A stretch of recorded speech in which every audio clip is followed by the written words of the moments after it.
The unwritten rules of Facebook. It cut all of our ad costs by over 70%. How do you want to be able to take in all of this data that's around us? Some of these campaigns have done up to $20 million in sales. I think this is going to be the future for the next 10 years.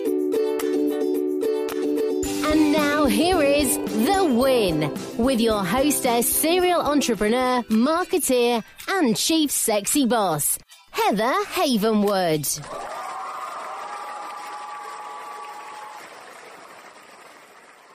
Look, our whole world revolves around our iPhone, iPad, Droid. You know, they say we look at our phones on average 150 times a day. And if you're a small business and want to actually grow, you need to reach people where they're looking at and listening the most, their smartphones. See, marketing via text messaging is a great way to start, and it's super easy. Just text the word START to 72,000 to learn more about my friends at Mobit. They're marketing experts, and they will show you how to use text messaging for your business and to get more leads and convert them amazingly. Again, text the word START to 72,000. Again, that's text the word START, S-T-A-R-T, to 72,000.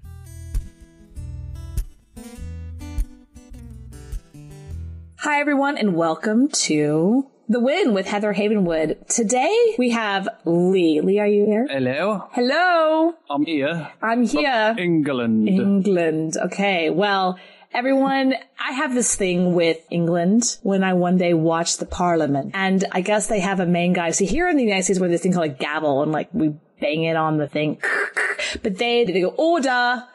Order, order. And I just find it hilarious because they like scream at each other and they like constantly screaming and then they say order, order. So I find it really funny. So Lee and I have this connection. So if we start yelling out order in the middle of it, don't freak out. But I want to tell you about who Lee is. Lee is a web development expert, podcaster, speaker, consultant, dad, worship leader, and all that good stuff in no particular order. And he runs a business focused on helping web designers build and deliver their designs online.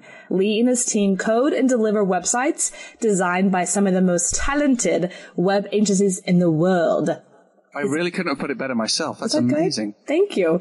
And his business and the WP Innovator podcast was birthed out of the niching right down to serving designers using WordPress. Niche it till it hurts. And there you find the treasure. So thanks for being with me today. And this is a great niching. I really believe in this because with my business Dane triggers, I niche really, really specifically. Specifically is just at younger women, owned at younger women. That's very niche. Now that's an information marketing, but I would love to go down the road in the world of agencies and development. How are you niching? All right. Well, the whole idea, just a quick backstory. I've worked in design agencies for years. I don't look old enough, I know that, but I've worked in design agencies for years. I've essentially been the digital department. I've been the geek in the corner who does all of the code. I talk strategy with my bosses, etc. I was that guy in the corner of the room with the Metallica t-shirt and the long hair. Actually, neither of those, to be honest. I lost my hair when I was 18. I love Metallica, by the way. Thank you. For a while, I still lived with my parents as well. So finally got married and all that sort of stuff. Anyway, and I kind of realized that I could launch a business which would allow me to give the talent, the skills, the expertise of development and digital strategy and all of that good stuff to agencies all around the world. Because the idea is there's never enough work for one guy in an agency, you know, just doing that one thing. So I figured, hey, what the hell? I'm going to do what I do and build up a team around me that work in the way that I work. And we will offer a service only to design agencies all around the world where we do the code bit of the sites that they build. So they'll design glorious looking websites in a graphic design application. So someone may have heard of Photoshop. So maybe they'll design something in Photoshop that looks beautiful. And then we literally live and breathe to take that file from the designer and just sit in a dark room for hours on end, being complete geeks and coding it to make it into a glorious working website that looks gorgeous and that works so well that customers are super happy. Like Darth Vader. Dot, dot, we will take your code. Yes. You know, this is interesting that you're talking about this because I have this philosophy around that I don't think what I call agencies, true agencies, that are that good. Okay. This is my particular view because I'm a direct response marketer. I'm not into beauty of a site. I'm into how does the site convert to get me something, either a sale or an opt-in. And I'm just wondering, in your experience with this, do you find that a lot of these agencies just try to what I call appease the client? Like, look how pretty it is versus making it strategy around direct response? Short answer? Yeah. Yes. Yeah. Okay.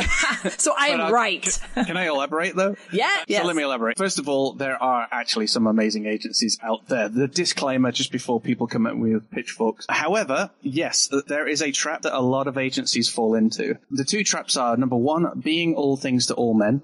So if you imagine the IT guy in a business, everybody thinks the IT guy can fix everything because he knows about IT. So they'll approach them and say, hey, the toaster's broken or the microwave's bust, thinking the IT person knows everything. And it's the same with the design agencies. People think design agencies know everything there is to know about SEO, about online marketing, about everything else. So there is that expectation. So design agencies will fall into the trap of, I need to be all things to all men and offer all of these amazing services. And then the other trap that design agencies fall into is that whole idea of trying to please the client, trying to make something look pretty, forgetting that actually there is a target audience, that there is a particular action that needs to happen with the person who's actually consuming that design, who's consuming that content. And actually that design needs to appeal to them and get them to do the desired action rather than appealing to the client who's ordered the artwork.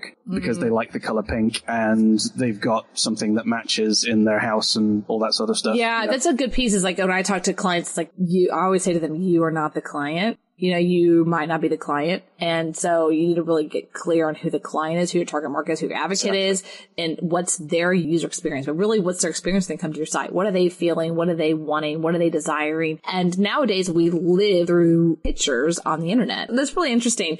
I do know there's some good agencies out there, of course, but I do have this particular view that they don't really understand direct response copy and copywriting and getting people to do a sell. Because there's some companies here, I can name them off. If you go to their sites, I know behind the site is like $1 billion business. But if you go to the site, you would never know it's like one page or it's just like it's plain with text. And at the end of the day, you're still trying to get the consumer, or buyer to actually do something like an action. So I was just curious how you take that. So you're not a designer anymore. I've done design. When you're in an agency and someone knows you've got nothing to do, they're going to put you on Photoshop and get you to do stuff. So yes, I can design in theory, but my passion is totally coding, and that's what I would do within an agency environment all the time. You do coding. Yeah. Right. Interesting. Yeah. So let me ask you a question. So what is the future of agencies at this point? With everything that's happening online, what is really the future of agencies? Are people now building their own agency inside their context of their business? Or what do you think is best as someone who's just getting started? Should they go with an agency? What's the future? I think what's going to happen is that robots are going to take over the world. They will become our overlords, and we will become their humble servants. Ta-da! Ta-da! And I hope to God that doesn't happen. John Connor, wherever you are, save us. However, if all of that doesn't happen... Exactly. If all that happen. No, all right. So the future of agencies. That's a good question. A lot of bigger businesses are kind of consuming the agency, aren't bringing people in from all around the world. The internet is it has the amazing capacity to level the playing field. So I'm working with one client who is not an agency. And what they've done is they're using us as their digital resource. They then have a designer who is a freelance designer. They then have a different company that they're using for specific strategy, especially for things like online marketing, etc. So that big global company has decided to go the option of finding the most highly talented people in their field and using, those different people or those different teams to help their business. I'm seeing that happen a lot more as people are getting savvy to the internet, and the internet is that great connector. This empowers large and small businesses to almost create a dream team of people from around the world. So that's great for people like us who are essentially outsourced style companies, we're the outsourced go-to people, or to the freelancers. That's freaking awesome. On the flip side, though, there's definitely space for design agencies, but design agencies definitely have to up their game in regards to learning a lot more about the strategy that goes behind delivering a website. So you've got a lot of agencies that will create the pretty website, but there is this whole thing about strategy, online marketing, lead generation, all of that good stuff that I think agencies, if they're going to stand out and to be able to compete and to be able to deliver for people, sites are no longer about being a brochure. Sites are about, getting that action, whatever that action may be, subscription, a purchase, a lead, whatever it is. So there's that. And then another thing I've seen very common is that agencies are becoming location independent. So there's quite a lot of agencies now that rather than being bricks and mortar down the road, big sign on the building, you know that that's the local design agency. The design agency is still 50 people strong. But again, they've done the same thing as my other client. You know, they've actually picked people from all around the world. Everybody works from home. Everybody collaborates with all the amazing cloud resources that are out there, so that they're location independent. They've not got the costs of physical buildings, etc. And those are the sorts of agencies I find as well they seem to have that competitive edge, and they seem to be able to deal with things like strategy, marketing, all those other areas a lot better than the bricks and mortar businesses, because the bricks and mortar businesses are still like freaking out, trying to make sure they've paid all of their salaries and paid this month's rent or what else is going on, which leads them to make bad decisions. Yeah, that's interesting you say that. But I find it interesting about agency versus, what would you call an agency that runs online, right? Because what I find with a lot of my clients is they have an idea, they launch the idea, they have a product, they launch the product, and then there's this piece of them like, I don't want to manage the online stuff at all. Like, I don't want to manage it. I just want to continue to build product. And I feel like there's this opportunity of what I call, it's almost like we used to have CTOs and CMOs and CEOs. It's like a chief online officer or something like that, where it's almost like in partnership. I wonder if you come across that as that question. It's like, do you guys come across a lot of companies, or have you ever looked at that model where you basically take a company that's launched and then you either partner with it or help run the company?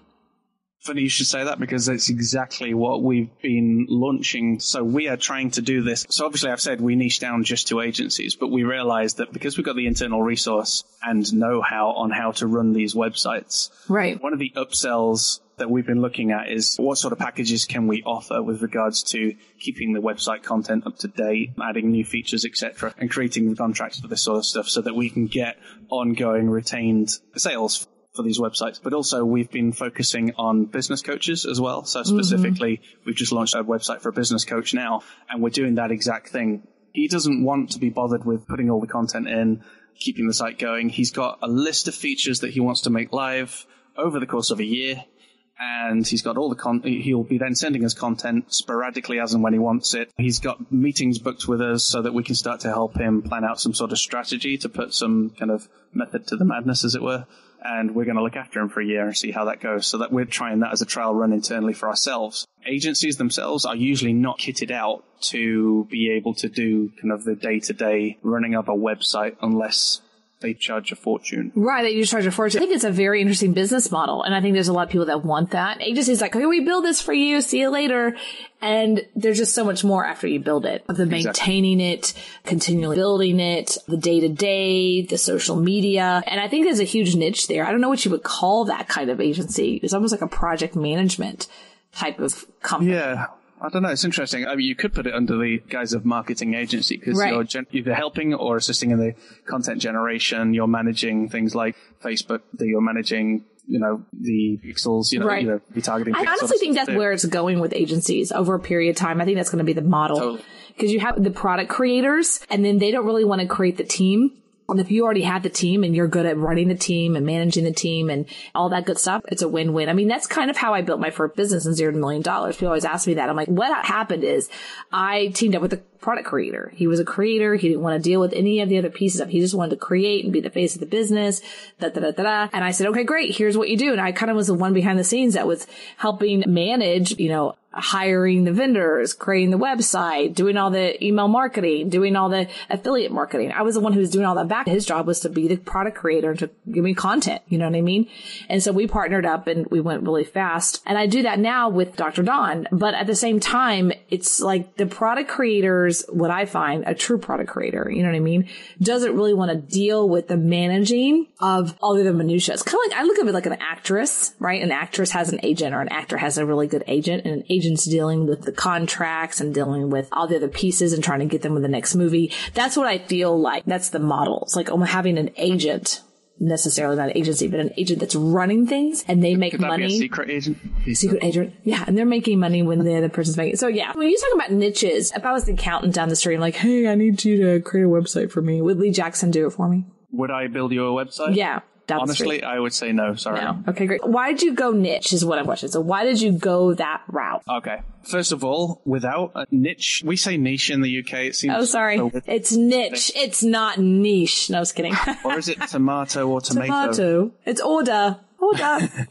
So if I say niche now and again, I'm not referring to a delectable quiche or anything. I mean, it does sound like quiche, by the way. Quiche doesn't, yeah. It does sound like quiche, but we'll let you slide. No worries. All right. So there's some main reasons. The first of all, we needed a vision. So we needed to know who our target customer was so that we could sell to our target customer. So without a vision, without knowing who that person is, Tommy or Jenny, age 30 to 40, own a successful business design agency of about 5 to 10 individuals, could be location independent or have a physical office locally, yada, yada. We know exactly who that person is. We can then market to that person. We can give them the relevant messages. So that was the first reason for niching. The second reason would be, if we then offer them some very specific service, it means that we don't have to be all things to all men. We can become really good at doing one really valuable thing to that target audience. So we do that one really valuable thing. That's working with WordPress with design agencies. So that gave us a very simple message that design agencies could understand that was a massive problem that they have. The third then was credibility. So we've got the credibility then that we have worked with. Crap, look at these design agencies from all over the world, some of the best in the world that we've worked with. Here's our credibility. This is all we do. You know that we specialize, Mr. Design Agency, for your business. We know about your business, etc. We've worked with other agencies of your sort of caliber. We know your language. We know how to work with you. So there's the credibility. And then the last thing that kind of summed up reason for niching down, was the amount of money that we could therefore charge for that, because everything I've just described is hugely valuable to the agency. They want to be able to work with somebody who knows how they talk, who understands them, and who can frankly deliver, and they're willing to pay more for that. Because I don't know if you've heard that phrase where, when you buy something for really cheap, you're going to end up spending an absolute fortune on it to get it fixed, aren't you? Basically. Yes. Yeah. So the attractiveness again is because of this niching right down, is they know that although they're going to pay a premium with us, we get them, we're going to deliver. And obviously for us, charging a premium allows us then to work on a fewer projects that we can do really, really well, deliver them, and also be a profitable company. And then we're not trying to push multiple things out of the door and potentially start to screw stuff up and upset clients and spend hours trying to solve a problem because the client asked us to do some random thing that we've never done before. If that makes sense. So what is a premium? If I'm going through an agency and they are hiring you, what do you think that price point is? How long is a piece of string is usually... Yeah, right? Okay. Starts at $5 and goes to $100. I'm kidding. I'm just trying to get a range, right? What I'm hearing is you really can't get to you unless you go through an agency, right? Which is kind of a niche, which is kind of cool. You did a really good job in creating an agency. Instead of going direct to market, direct to consumer, you basically let the agencies do that piece, which is beautiful. And then you piggyback onto the agency. It's a brilliant business model because most agencies, I think, in my experience, is that they're focused on getting to sell the customer, and they're focused on that, what I call customer acquisition and the lead generation of the customer and building that relationship and then having them trust them and da-da-da-da. And then you just focus on the project once they already created.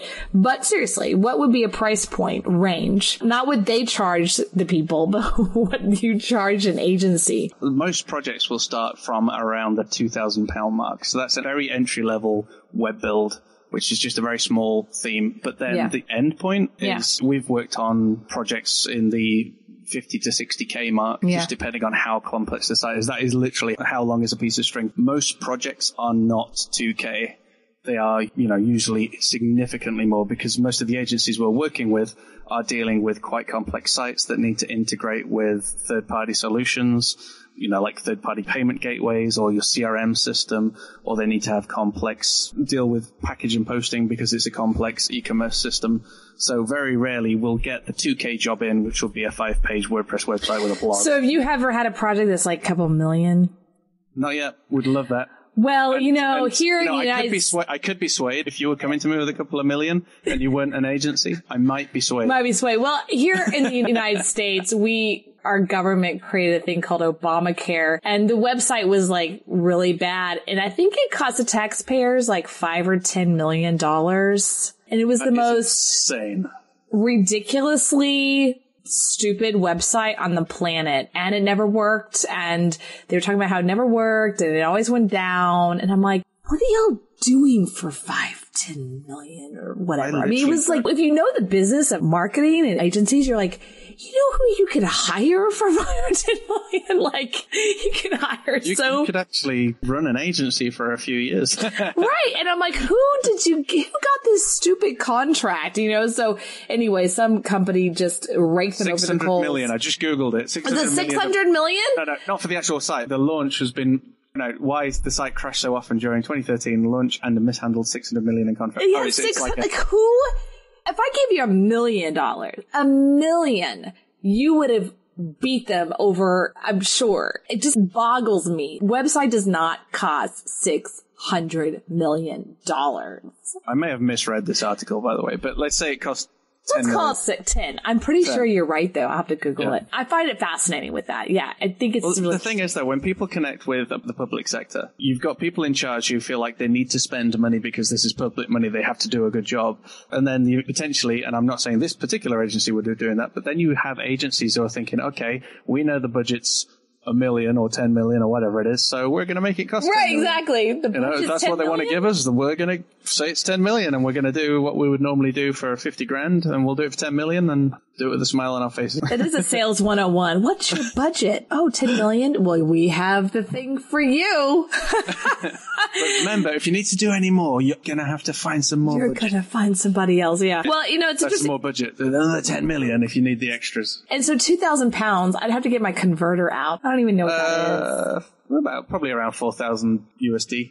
4,000. So what you're saying is you're doing a podcast with me. People think you're amazing listening to you. Then the ultimate, you can't hire him. That is like the ultimate tease, by the way. Oh, yeah. Unless you're a design agency, and then by all means, let's talk. Otherwise, I'm sorry, but I would be doing you a disservice if I tried to build you a website. It's like going on The Bachelor and then saying, oh, by the way, I'm married.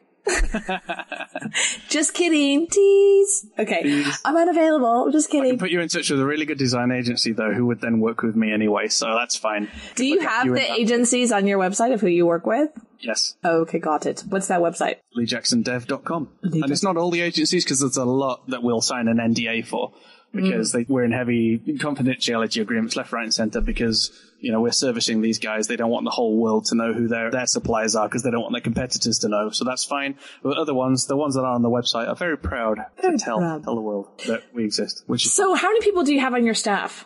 We're very lean. We have got 4 people in total, including me. I love that. Wow, you are lean and mean. Are they local or are they outsourced? They're already far, far away? So we have 2 local, and we have an office behind my church. It's nice low rent as well, because I go to the same church. So we're definitely keeping it lean. And then we have a 1-member staff in an office. We have a share over in a place called Velour. Oh, Velour. Near Chennai.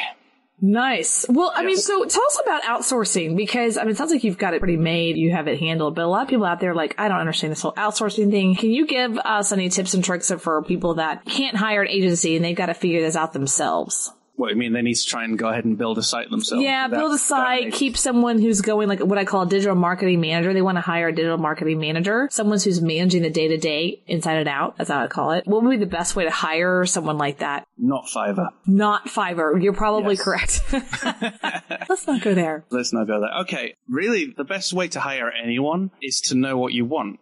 So the worst thing we could ever receive as an agency. So, we are the other end of the spectrum. You are being outsourced, right? And we so often can't help people, and will refuse to help people if that person, that company can't tell us what they want or need. If they don't know what they want or need or how to communicate that, then they are going to struggle to find anyone. If you spent 600 million, but you couldn't tell the person exactly what you wanted, you're probably still going to be unhappy. So regardless of what channels you go down to find the right person, if you don't know what it is you want, then perhaps you first of all need to pay somebody to help you work out what it is you want. That's what I do. Yeah, there you go. No, it's true. And I was talking for a second because that's what I do is I have people come to me and they're like, well, I think I want this. I'm like, you can't get what you want until you get really super clear. And I've actually had that. I've actually gotten them super clear on what is exactly the kind of person or team they want. And I ask them the question, do you want an agency? Do you want someone that's on your payroll? Do you want someone that, you just hand it off and you don't want to manage? I mean, those are 3 different kinds of outsourcing. You know what I mean? So I love that. And but also, what do you want to achieve? If what do you want to achieve, build a website, what do you want to achieve from a website? Because it's pointless reaching out to freelancers who specialize in general, and you actually really want to go down the world of WordPress and create some real custom bespoke application alongside it. Because if you don't know what you want, you're going to be shooting in the dark. Because, I say don't go to Fiverr, but hey, actually you can probably find some absolute geniuses on Fiverr and Upwork and all the other leading, online freelance resources. And they're great to go to as long as you know what you're doing. So, I did mention we have one customer who is not a design agency. We had a relationship with them before this company launched, and they said, will we look after them? Which we have done, but that's because they knew exactly what they wanted, and they've then hired all the different teams and freelancers to do the different elements. And that worked really, really well. So the way they've done it is a great idea. They started off knowing exactly what they want and then finding the people with the relevant expertise. So we are their WordPress experts, but we're not delivering them a site without their own internal designer, their own design agency working with us as well. So that's the only way, I guess, in answer to your other question, that a company might be able to get at us if they already have a design agency or team in place that would be working with us as well. So, because you can find freelancers or outsourcers everywhere, but if you don't hire you, then you're probably not going to know what you want. No, it's true. It's a really key piece, I think, of marketing and online marketing, even business. It's like clarity creates power. Confusion, is chaos, and you can't create what you want with. I remember back in the day, I've tried to create the web designer. Mm-hmm. See, people think a web designer means a designer and coder. And I'm like, nope. It's like one or the other. Like they're coders or they're designers. You know what I mean? And I think it's a really key piece. People collapse that. They think, well, if you can design, you can build. I'm like, I always say, think of real estate. Okay. Mm-hmm. You have the architect and then you have the builder. The architect designs it, gives it to the builder. And the builder gets it to the general contractor. The general contractor gives it to all the other people that are building it all day. You know what I mean? You have somebody who just wouldn't want to live in it if the architect built it, would you? No, exactly. And sometimes the builder goes, hey, architect, I know you want that crap, but that shit ain't gonna work. You know what I mean? Or that ain't gonna work, dude. Well, we want to have the skylight. You're like, yeah, no, let me explain to you why. So I think that in the outsourcing and agency world and the website world, it can get confusing for speakers, authors, and coaches, and also online marketers. I think that's why nowadays there's so many different products out there, click funnels, lead pages, that are what I call done for you, because they just want to have this kind of click, click, click, and all of a sudden you have a site up and running. The challenge with that is that it's on their servers. It's not on your server. You're really not in control of that content. And I'm a huge component of building something on your own land. Build it on your own land from scratch and owning that land, and not just giving that over to an agency 100%, but give it over and let them build it and then be able to own it. I think that's a really key piece of entrepreneurship. Personally, you want to be able to understand your site and understand your business. And nowadays, with so much of businesses being online, I come across entrepreneurs all the time, like they don't even know how to log into their WordPress site. I'm like, come on. You know what I mean? There's not somebody logged into the WP admin. Can you not even see what's going on? You have to be able to own your business. And so I just think that's a really important piece. Maybe I'm old school. Am I old school? No, you're on the flip side. Those services are a great stepping stone. If you need to validate something, go ahead and validate it with a service that exists. But the minute you know you're onto a winner, yes, bring things in-house, own your own stuff, because if something goes down, you're screwed. Yeah, you really are screwed. You're going to build it yourself anyway. And it's happened to me before, so I do use some of these tools for very specific things. But if anything is business critical, I will bring it in-house. Yeah, I bring it in-house, have it on my own VPS server. And own that, exactly. Yeah, it's just like my business. I started on, HostGator. It was like $19 a month. But as you get bigger, you really realize you got to have a real server. You got to have real stuff. Yes. You have to explain that to people. And a lot of people just have this. I spend a lot more money on hosting than I used to.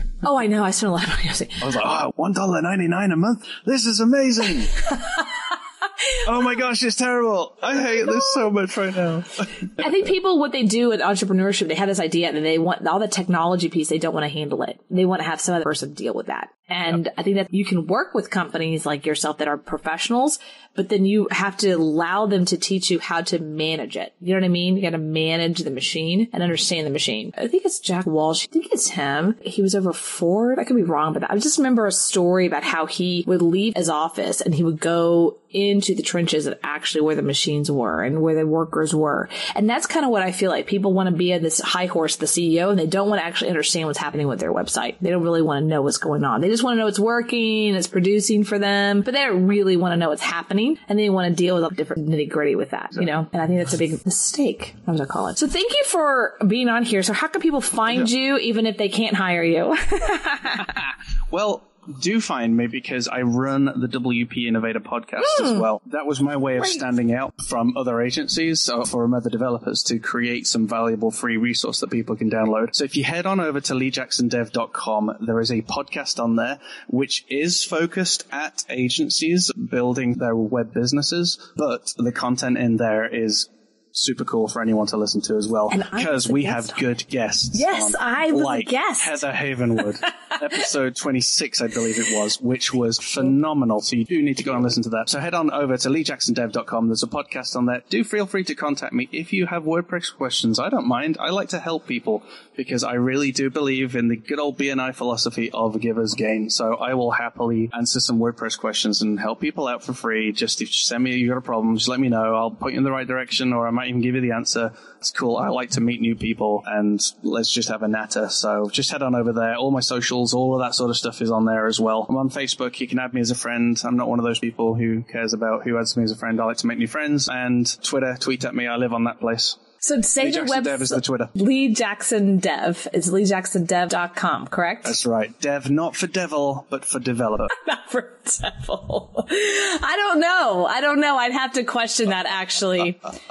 You're a lot of fun. You're amazing. And Lee is, you really are amazing. And you also know what the hell you're doing, which is kind of fun in this business because it's hard to come across people that know what the hell they're doing. No, you're say kidding, all right? the right things. I know I do, right? Order.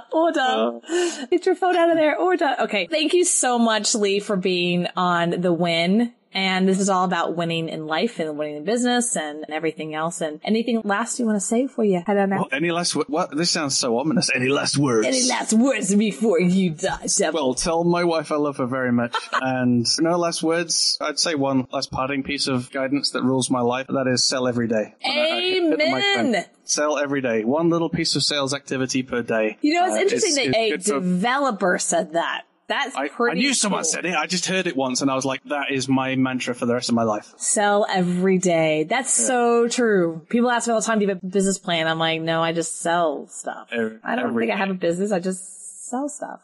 Thank you for that advice. I completely agree. And thank you everyone for listening to The Win with Heather Havenwood. Thank you for listening to The Win with Heather Havenwood.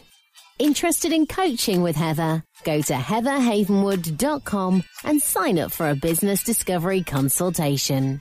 Here is your free gift for listening. Get 3 audio chapters of Heather's book, Sexy Boss, How Women Empowerment is Changing the Rulebook, when you text the word sexy to 72000. Again, text the word sexy, that is SEXY, to 72000. And receive your 3 audiobook chapters. Number is good only in North America. For outside the USA, text SEXY to +1 323 457 2288. Text SEXY to +1 323 457 2288. Long distance charges may apply. Heather wants to hear from you. Questions you want answered on the show. Comments. Interview requests. Email media@sexybossinc.com or leave a private voicemail. 51 Boss is me. Again, the number is 512-677-4763. Check out all of Heather's sites. heatherhavenwood.com, sexybossinc.com, e2lab.com, datingtriggers.com. This is a Sexy Boss Wrap. This podcast is a copyright of Havenwood Worldwide, LLC.